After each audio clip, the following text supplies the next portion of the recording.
আসসালামু আলাইকুম রহমতুল্লাহ।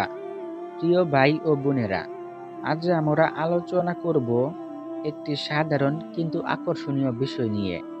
কেন মাঝরাতে কুকুর আকাশের দিকে তাকিয়ে কাঁদে এবং কেন আজানের সময় কুকুর কাঁদে, এ সম্পর্কে ইসলামের আলোকে আমরা কি জানতে পারি। তো চলুন ভিডিওটি শুরু করা যাক। কুকুরের কান্না এবং ইসলামের দৃষ্টিভঙ্গি। হাদিসে উল্লেখ আছে, কুকুর এমন একটি প্রাণী যা এমন কিছু দেখতে ও অনুভব করতে পারে যা আমাদের পক্ষে দেখা বা অনুভব করা সম্ভব নয়। এ ব্যাপারে রাসূল সাল্লাল্লাহু আলাইহি ওয়াসাল্লাম বলেছেন, যখন কুকুর ডাকে তখন বুঝে নিও সে কিছু দেখেছে। মাঝরাতে কুকুরের কান্না সম্পর্কে হাদিসে বলা হয়েছে যে তারা শয়তান বা অদৃশ্য কিছু দেখতে পারে। রাসূল সাল্লাল্লাহু আলাইহি ওয়াসাল্লাম আরও বলেছেন, যদি তোমরা কুকুরের ডাক শুনতে পাও তাহলে আল্লাহর কাছে তোমরা আশ্রয় প্রার্থনা করো। সহিহ বুখারী মুসলিম।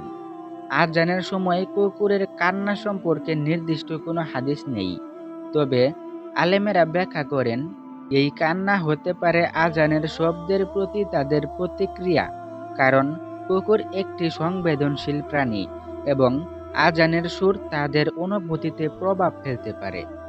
এটি আমাদের জন্য আল্লাহর ডাকে সাড়া দেওয়ার একটি গুরুত্বপূর্ণ বিষয় হয়ে দাঁড়ায়।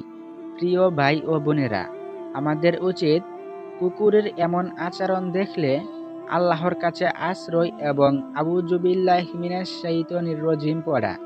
এটা আমাদের ঈমানকে আরও মজবুত করে।